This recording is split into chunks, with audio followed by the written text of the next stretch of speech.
Glória a Deus. Cumprimento os irmãos com a paz do Senhor. Que bom que até aqui tem o Senhor nos ajudado, né? E tem nos garantido vitória. Por isso nós estamos alegres, louvado seja o nome de Jesus. Meus irmãos, hoje nós estaremos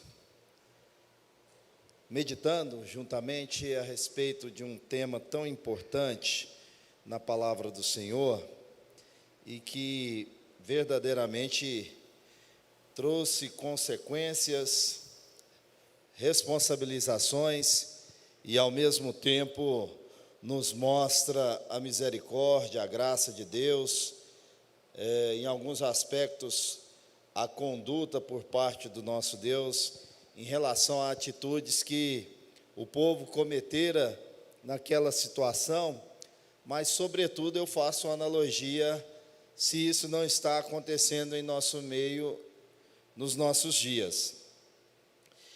A lição de número 12 trata sobre as visões do afastamento e o retorno da glória de Deus. Afastamento de quem? E se afastou, afastou de algum lugar.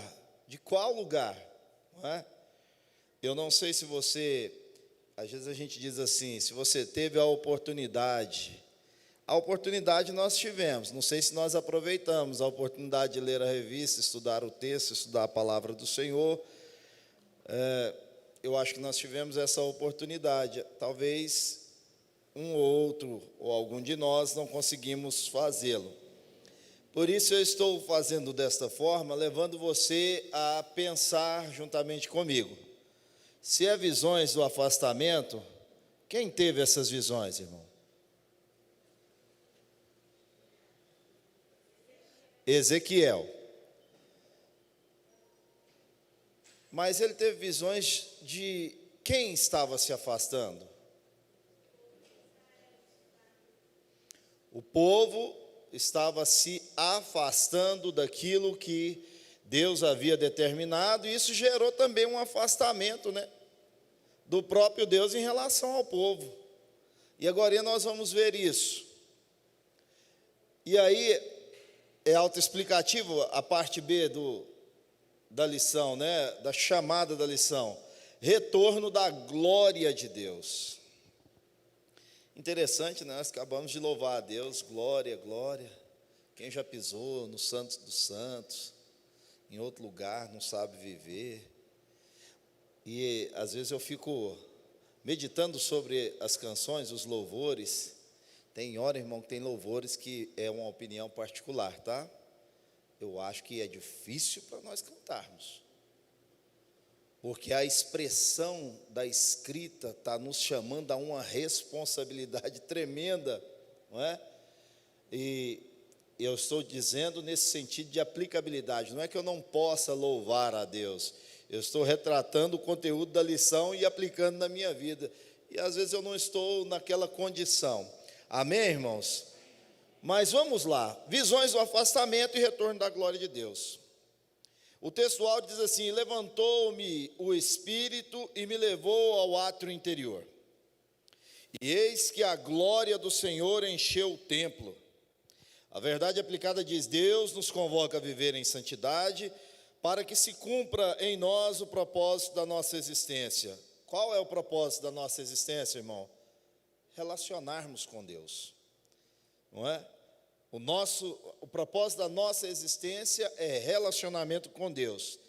Então, os objetivos da lição: mostrar que Deus não habita no meio da impiedade, ressaltar que a glória de Deus não se negocia e ensinar que Deus nos chama a viver em santidade. O plano de Deus é habitar com o seu povo. Para tanto, Deus revelou a sua palavra, em sua palavra, as diretrizes para nos aproximarmos dele. Aquilo que não lhe agrada e, sobretudo, nos concede o Espírito Santo para nos guiar e capacitar a viver agradavelmente diante do Senhor. Ele começa dizendo sobre a glória de Deus, ou sobre, especificamente, glória. E nós vemos em vários momentos, ou em vários trechos da palavra do Senhor, retratar sobre a glória de Deus. E a gente precisa um pouquinho parar aqui, se faz necessário, para meditarmos sobre isso. Porque a glória, ela tem alguns significados dentro dessa expressão. Eu penso particularmente que quando nos referimos à glória de Deus, ou à ideia primária que nos vem, quando nós lemos, ou quando alguém fala sobre essa glória de Deus, qual é a ideia que você tem, irmão? Quando alguém ministra, fala alguma coisa, no bate-papo, um ministro, alguém está pregando, fala, a glória de Deus. Qual a ideia que você tem? Poder, presença. Quem mais? Grandeza. Essa é a principal que eu tenho. O resplendor, né? Quando fala da glória de Deus, eu penso de uma maneira figurada, nós criamos no imaginário da nossa mente, sei lá, umas luzes, algo muito resplandecente, com muita luz, algo assim muito impactante. Talvez seja a ideia primária que nós tenhamos quando se fala em glória de Deus. Amém, irmãos? Talvez seja isso que ao longo da nossa caminhada cristã, involuntariamente alguém nos passou e nós criamos essa ideia figurada da glória de Deus. Tudo que for mencionado aqui está errado? Não, mas não é somente isso. Então, o sentido ou o significado da expressão glória de Deus, ela não tem um único termo. O termo para expressar a ideia de glória na Bíblia, muitas vezes está ligado a um contexto no qual a palavra está sendo usada e ela vai direcionar naquilo que está sendo falado naquele momento ou naquele texto. E isso vai ficar claro daqui a pouco, quando nós abordaremos esse sentido propriamente aplicado em um contexto bíblico ou num texto bíblico. Então, assim, o contexto no qual a palavra está sendo usada é que determina a ideia que se deseja passar. Parece um tanto complexo, mas não é. Tem hora que eu faço uma analogia, uma correlação, até com a língua portuguesa, né, meu irmão?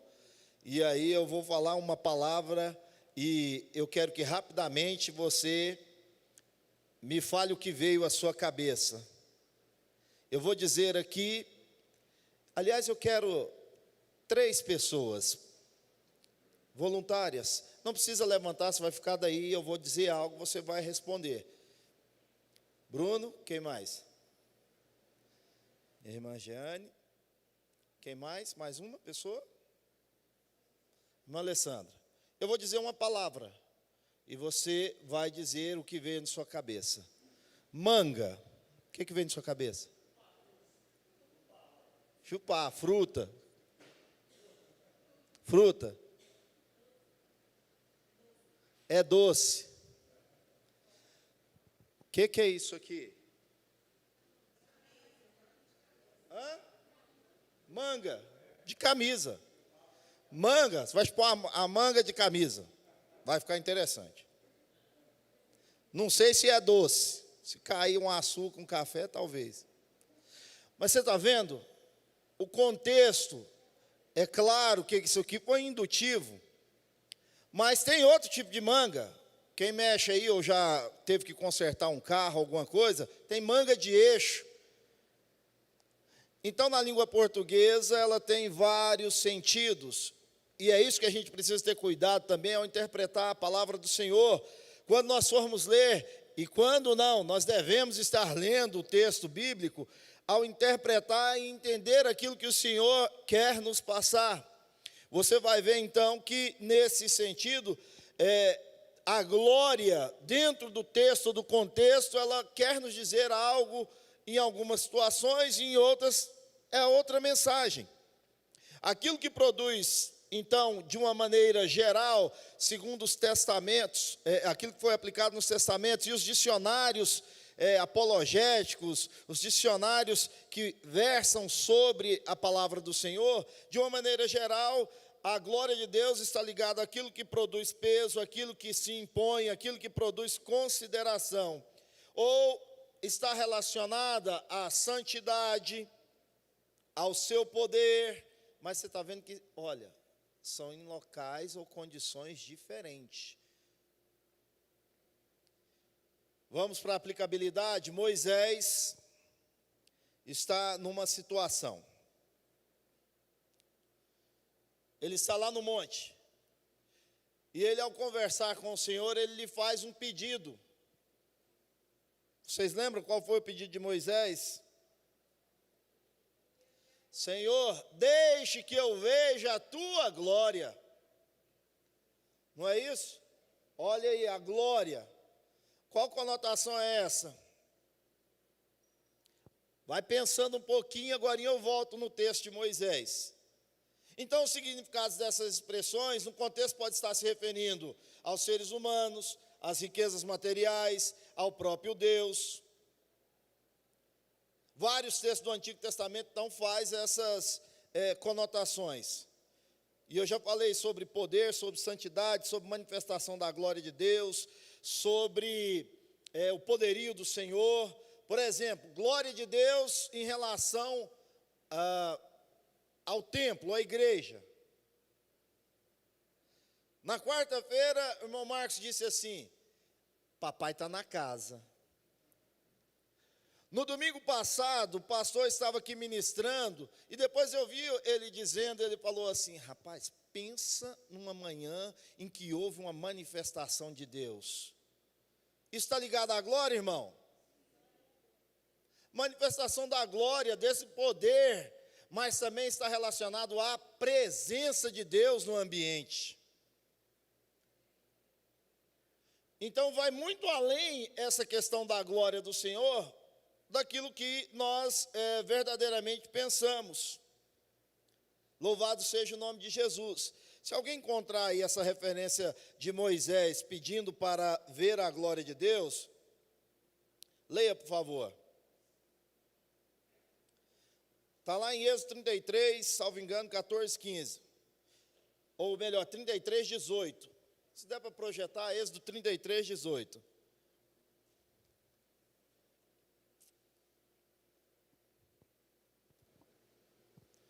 Êxodo capítulo 33, versículo 18.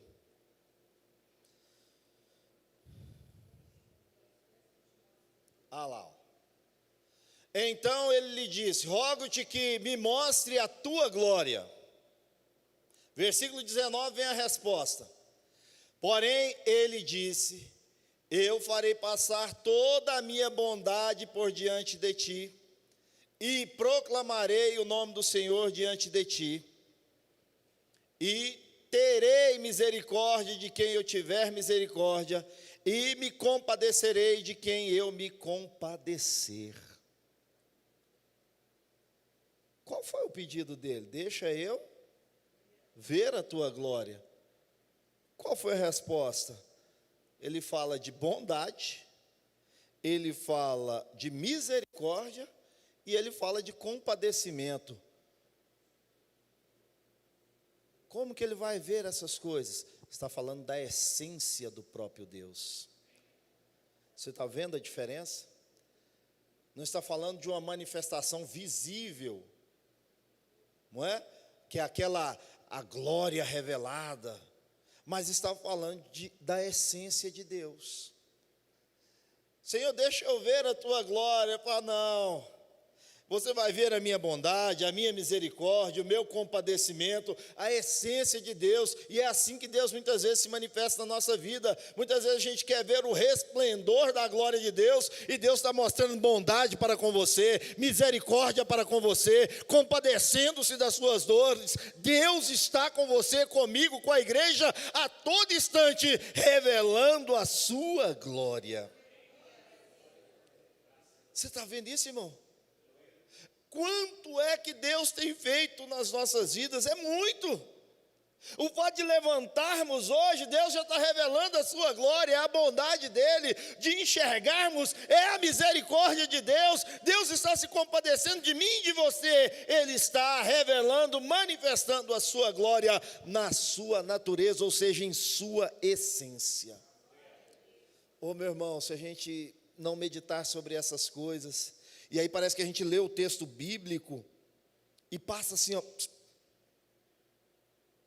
Agora, quando a glória é manifesta, ou pode ser melhor descrita na manifestação visível dos atributos de Deus, né? É uma coisa impressionante. Porque dentro desses atributos, Deus a gente costuma gravar 3, né? Muitas das vezes a gente já sabe de cor e salteado. Deus é o quê? Está vendo? Deus é onipotente, onipresente, onisciente. Eu gosto de dizer que Deus é presciente. Ele sabe tudo antes que aconteça. A onisciência, ele sabe tudo, mas antes que ele é presciente, irmão. Ele sabe de tudo antes de acontecer. E tantas outras virtudes e atributos do nosso Deus. Então, falando de outra maneira, Deus é glorioso. E Deus então se manifesta dentro dessa glória, desse resplendor que nós estamos falando, e aí nós muitas vezes não conseguimos ver, mas nós conseguimos sentir, quando a presença de Deus é manifesta e enche os nossos corações. Agora há pouco a missionária ela está dizendo, quem não já deu essa vontade, né? Está ali no trânsito, está ouvindo um louvor, tem que parar, meu irmão, porque a presença, você não está vendo ele, mas a presença dele está ali, e ele está enchendo a sua vida. Isso é glória presencial de Deus.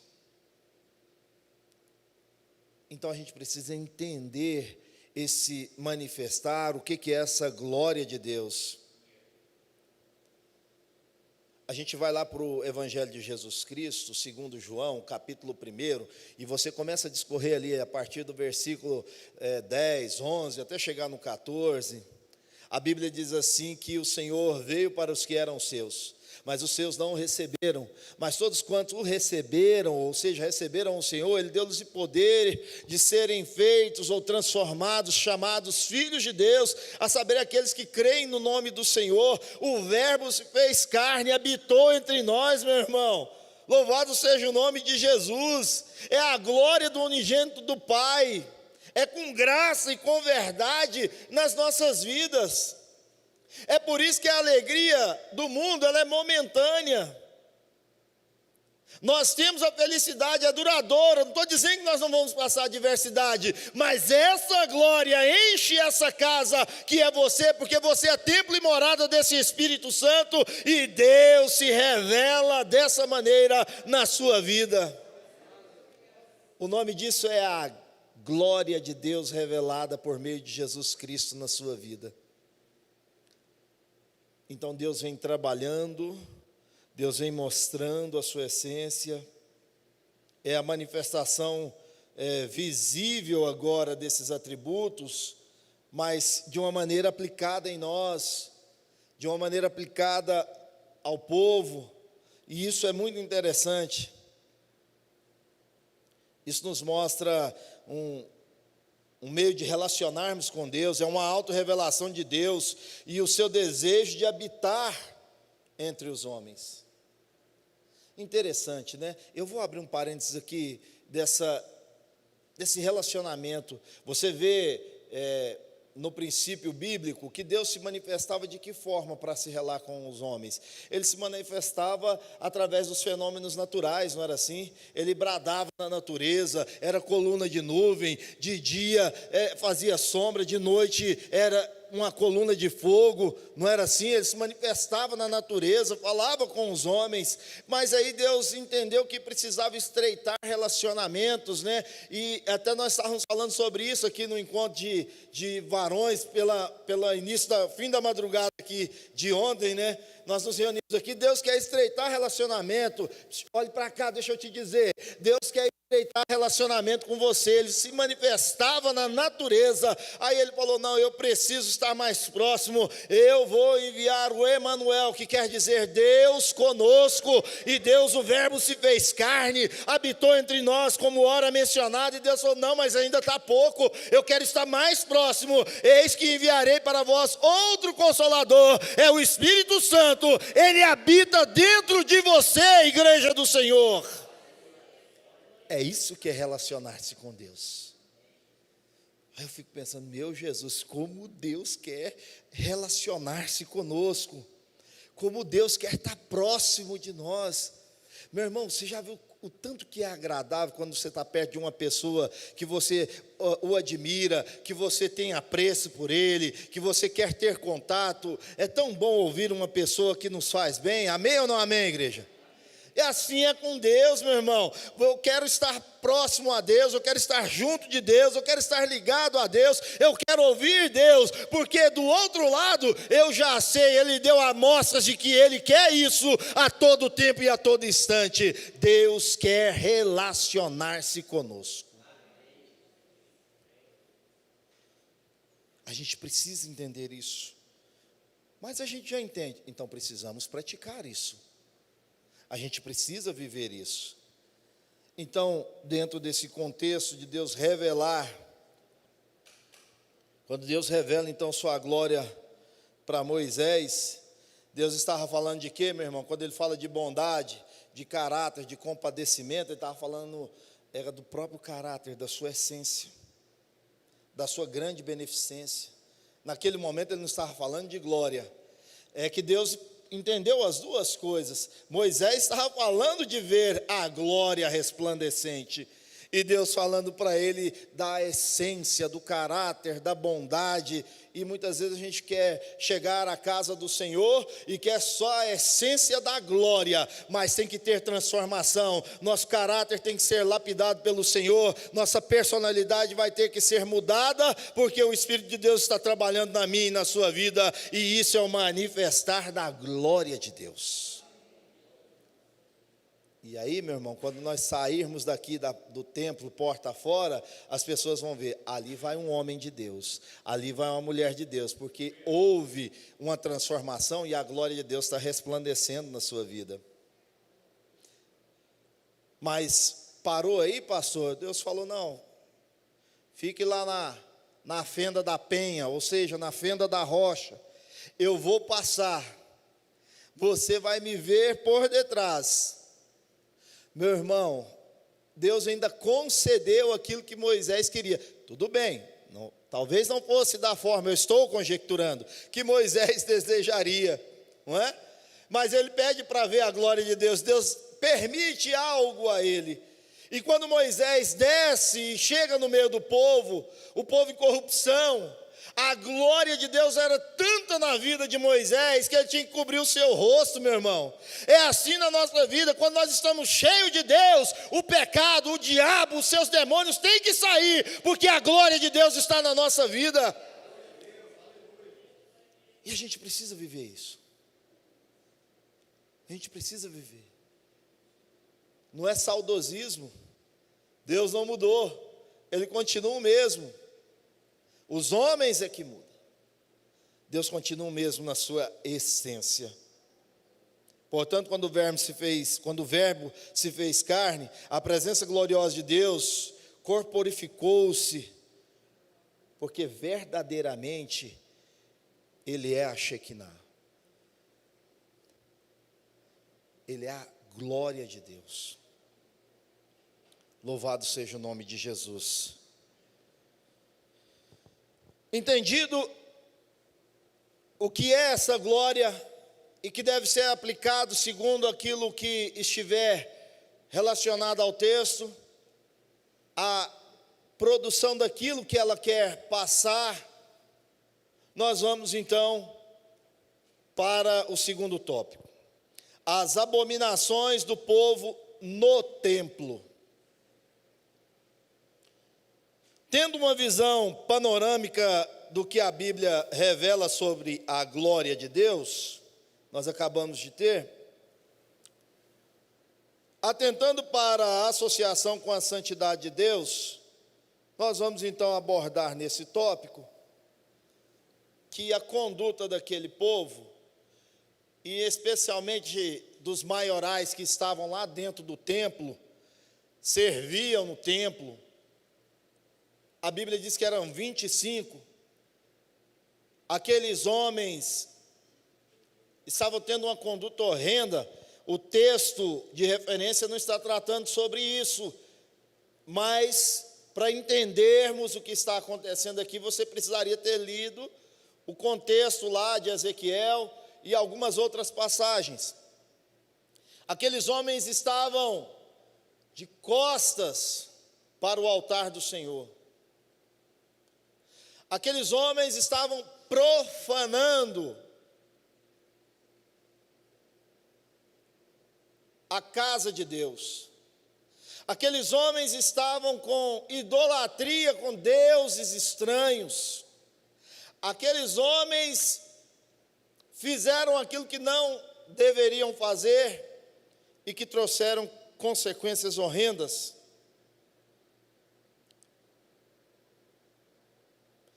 E aí diz: os ídolos e a criatura acima do Criador. O Espírito de Deus levou Ezequiel em uma visão a Jerusalém até o templo, e ele vê a imagem de ciúmes colocada por Manassés. Pastor, o que era essa imagem de ciúmes? É possível que seja uma imagem que fora colocada ali por Manassés, não é? É um objeto ou algum objeto de idolatria que existia ali e que não deveria estar naquele local. Na verdade, não deveria estar em lugar nenhum, mas principalmente naquele local, né? Apesar de ter sido removida posteriormente, aquilo trouxe consequências nefastas para o povo. Eles estavam idolatrando, eles estavam adorando dentro, pasmem, dentro da casa de Deus, fazendo o que não deveriam.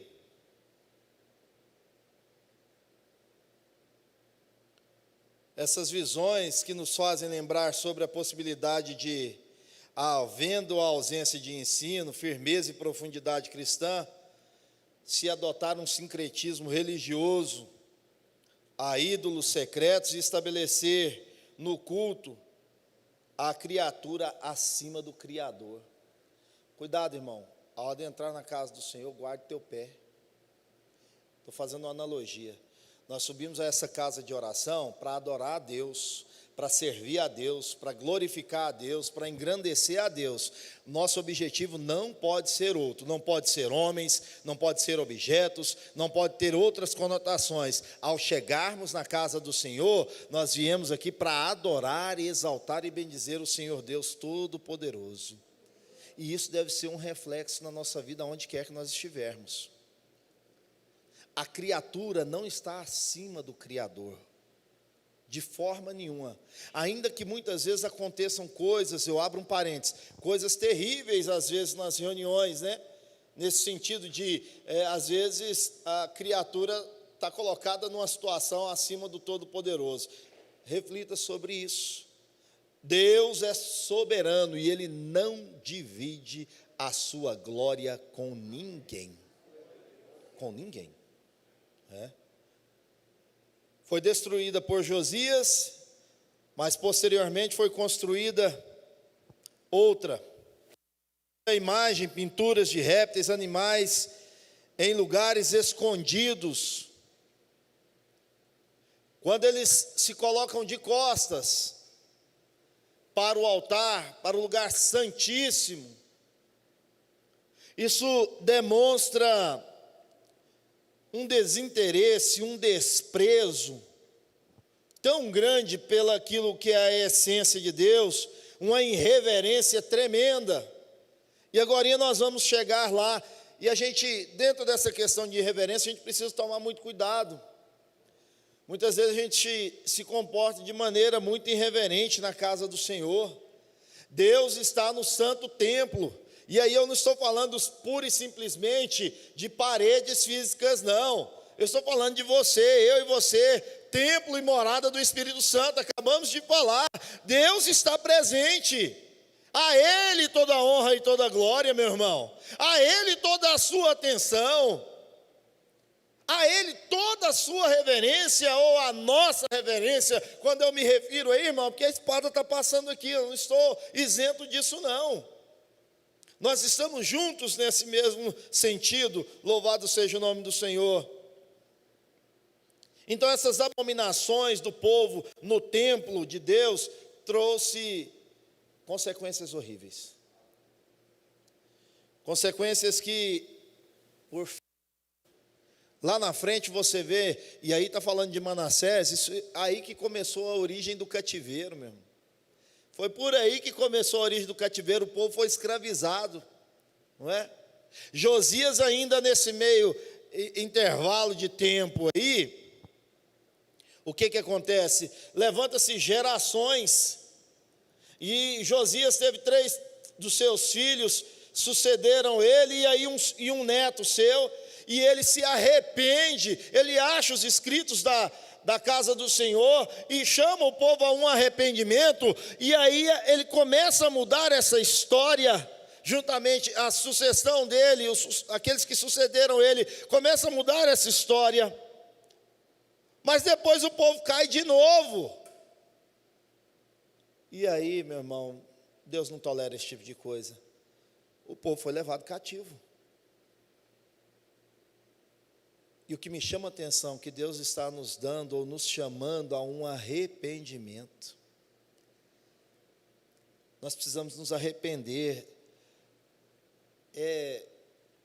Nós somos sujeitos a falharmos.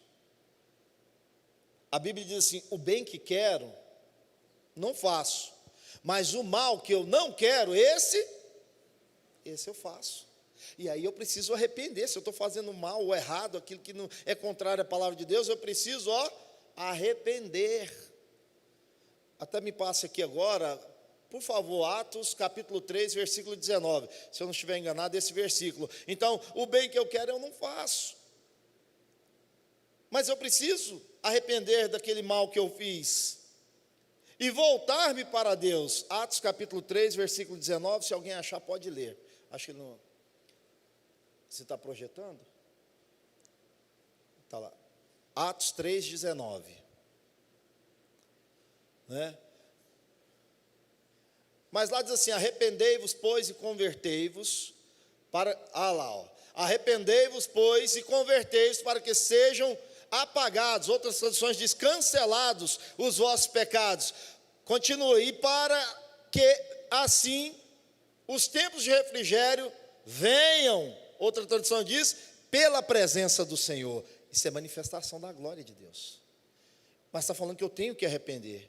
Porque o mal que eu não quero, esse eu fiz. E se eu fiz, eu preciso arrepender. O povo estava praticando o que era mal, errado, lá dentro da casa de Deus. Terrível coisa. Os ídolos estavam acima, né? A criatura estava acima do Criador. Os ídolos estavam dentro da casa de Deus, existiam coisas escondidas ali, e ele fala das visões que nos fazem lembrar sobre a possibilidade de não havendo ensino, e eu louvo a Deus, não é? Que aqui na nossa igreja tem ensino da palavra do Senhor. Nós não vamos, é uma justificativa que nós aqui, por exemplo, da AD América 2, nós não temos, não teremos, não era ensinada a palavra.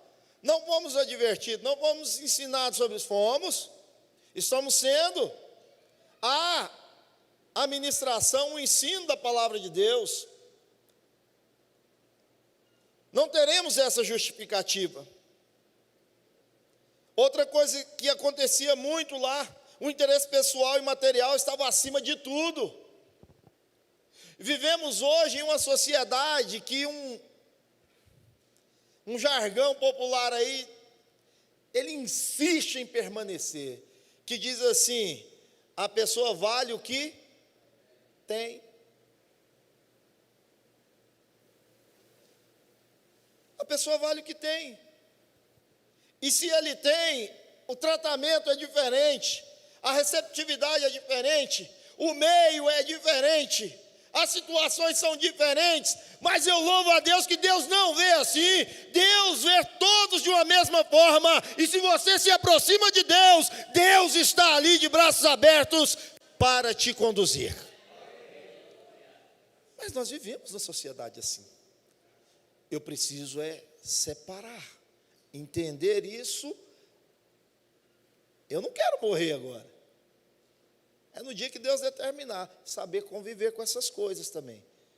Tem gente que emburra, quer enclausurar, quer sumir, fica revoltadinho da vida, emburra com Deus. Pode parar, pode parar.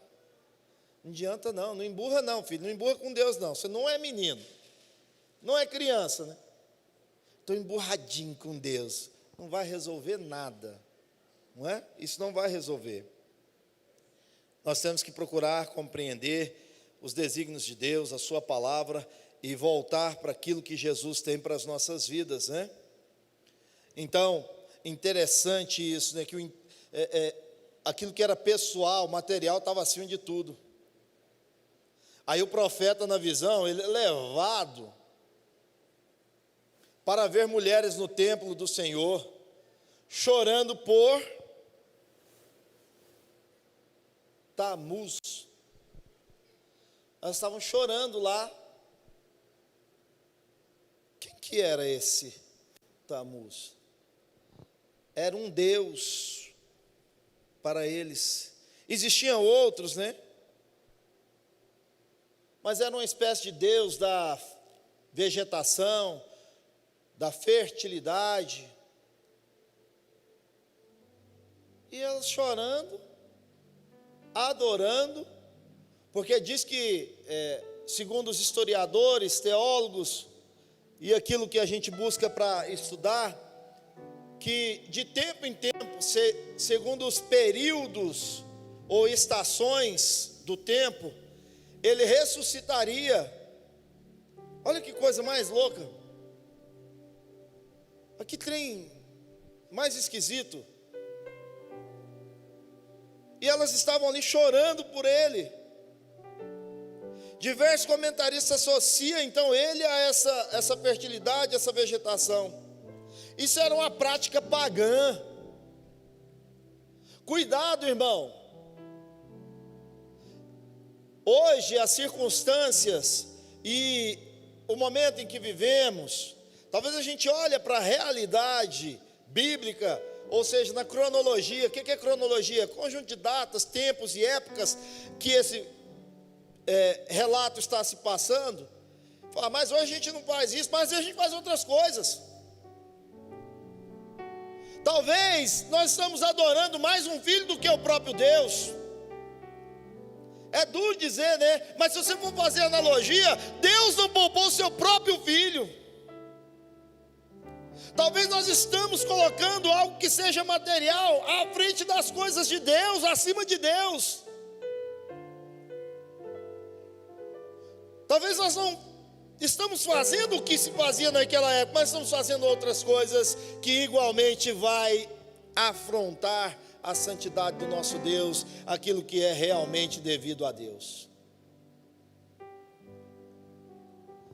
Estavam ali, colocou interesse acima de tudo, estavam chorando. Cuidado com práticas pagãs. E aqui eu abro um parênteses difícil. Nós vivemos num país em que tem muitas práticas pagãs. Vou dar um exemplo, e aí tem uma dificuldade extraordinária. Vou falar de filhos. Nós temos os nossos filhos lá. Já passei por essa etapa, a situação, o que não acabou, né, irmão? Tem outras coisas, vai mudando.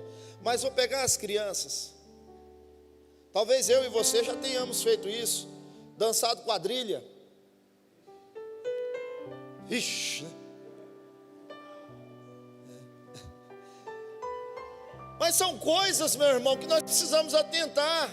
Chegou a ponto de eu ir na escola e dizer: eu sei que faz parte da cultura do meu país. Veja, lembra que eu disse: eu preciso entender e pedir graça de Deus para viver em meio a uma sociedade que tem costumes, que tem práticas, que muitas vezes vai contra os princípios da palavra de Deus. Eu vou tirar meu filho da escola? Não, de forma nenhuma. Mas eu posso tentar de alguma forma, em Cristo Jesus, buscar alternativas. Começa por ensinar ele. A Bíblia diz: ensina o teu filho o caminho que ele deve andar, e ainda quando for velho, ele não se desviará dele. Não bastando isso, fui na direção da escola e disse: olha, eu entendo, eu compreendo, mas eu quero pedir, meus filhos, eu não quero que eles participem, por isso, por causa do meu princípio cristão, por isso, e eu entendo que isso não pode afetar as notas dele, ele não pode ser avaliado por não participar de uma cultura do meu país. A pessoa entendeu. Qual a dificuldade nisso? Eu não disse para ele não ter relacionamento com as outras crianças, eu fiz o contrário. Relacione-se com essas crianças. E, claro, dentro da linguagem dele, converse com essas crianças, com seus amiguinhos. São os pares, são os iguais, não é? Então a gente precisa entender isso. A gente precisa compreender essas coisas. O interesse pessoal e material, para nós cristãos, não pode estar acima de tudo. Já cansei de ouvir, eu tenho certeza que você já deve ter ouvido também: faço qualquer coisa para alcançar meu objetivo. Você já ouviu isso? E é duro, né? Quando eu ouço alguém dizer isso assim, eu me preocupo muito, porque se a pessoa faz qualquer coisa para chegar ao objetivo dele, misericórdia, meu irmão. Misericórdia. O que ele não poderá fazer, inclusive com você?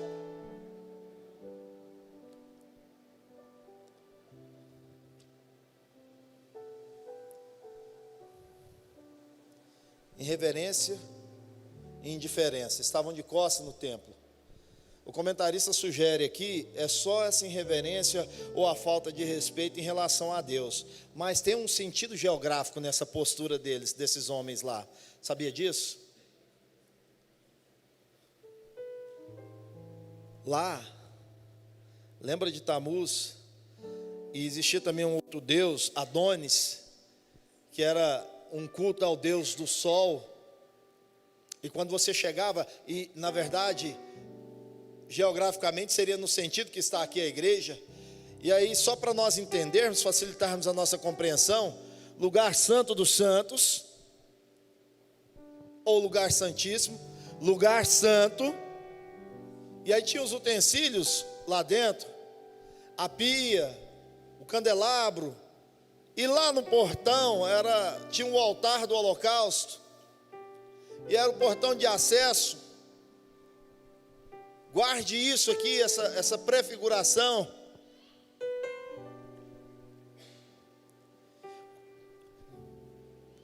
Eles estavam de costa porque o sol nasce lá.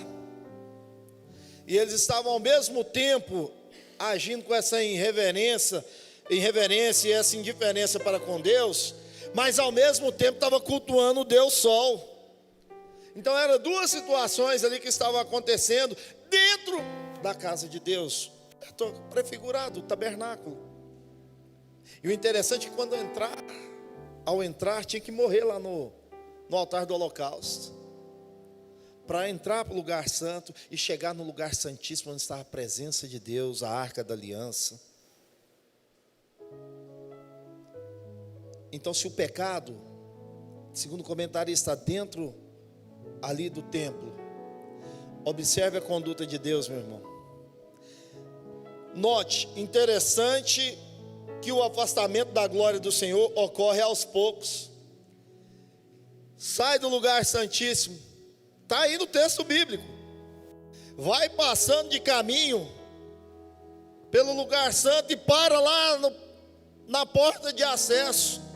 A Bíblia diz que os querubins estão ali, e de repente a glória de Deus está ali. Os querubins começam a sair em rodas, voando, e a glória de Deus vai saindo, e sai pela cidade e se estabelece no monte. Ô irmão, dura coisa é quando nós não temos a presença de Deus, a graça de Deus, a unção de Deus na nossa vida. Nós somos como um barco à deriva. É duro quando você, e aí eu vou fazer uma relação, quando você ora e você não sente a presença de Deus, quando você lê e não entende a palavra do Senhor, quando você diz, Deus vem em meu socorro, e você não sente isso, mas não é porque Deus não está fazendo, é porque os nossos pecados fazem divisão entre nós e o nosso Deus, e a glória de Deus foi saindo, a ponto de Deus, a glória sair e se estabelecer no monte. Isso é terrível.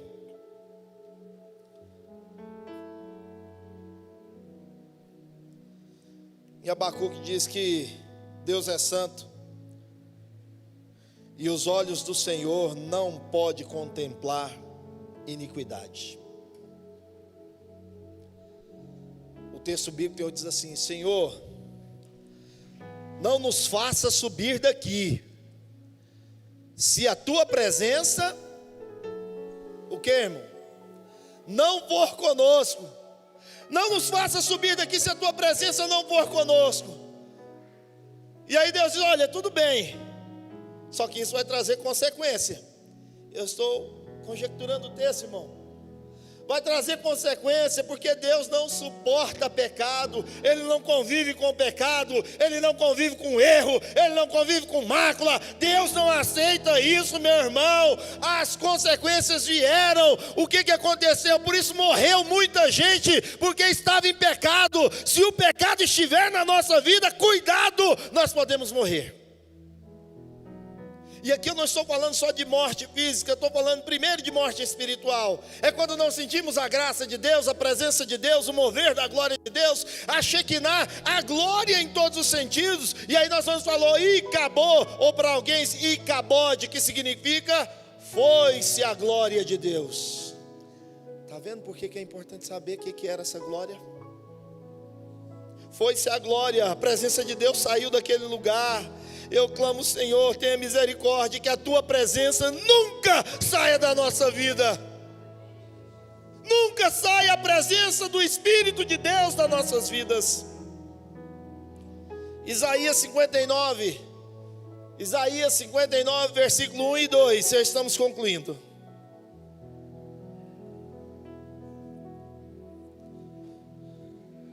Dura coisa é quando você... Eu não sei se você já se sentiu em algum momento da sua vida sozinho. Em alguma circunstância que você pensa assim, agora lascou. Isaías 59, 1 e 2. Se você já se sentiu sozinho em alguma circunstância, é coisa horrenda. É muito triste. Mas é que se sentir numa solidão espiritual é desastroso. É porque Deus, Ele não compactua com o pecado. Ele não aceita isso. E diz lá, eis que a mão do Senhor não está encolhida para que não possa salvar, nem agravado o seu ouvido para não poder ouvir. Mas as vossas iniquidades fazem separação entre vós e o vosso Deus. E os vossos pecados encobrem o seu rosto de vós, para que não vos ouça. Está vendo a solidão espiritual, irmão? Quando pecamos, quando erramos o alvo, vai criando um abismo, uma distância. E aí, meu irmão, Deus não ouve. E o ouvir aqui, na aplicabilidade de atender. A gente fala, as coisas não acontecem. A gente pensa que está orando e as coisas não acontecem. Deus não compactua com isso. Mas aí, meu irmão, você vê que a glória volta. O retorno da glória de Deus é patente. Porque Deus continua interessado em operar a restauração no relacionamento com os seres humanos.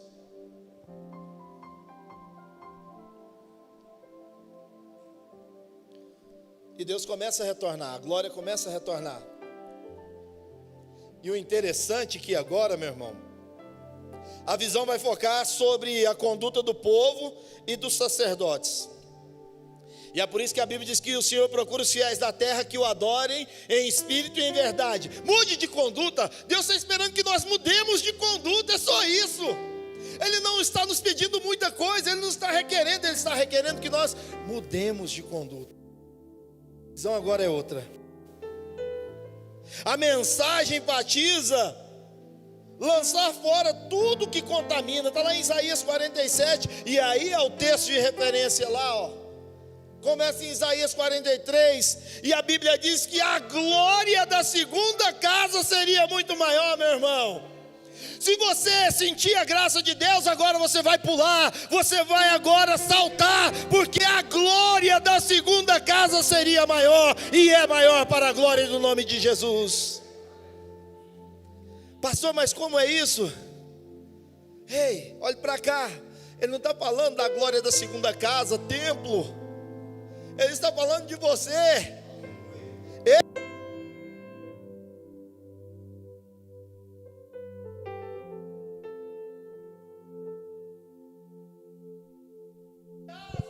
o próprio Deus que está na segunda casa. Não é por causa do templo, mas por causa daquele que é adorado e desejado pelas nações.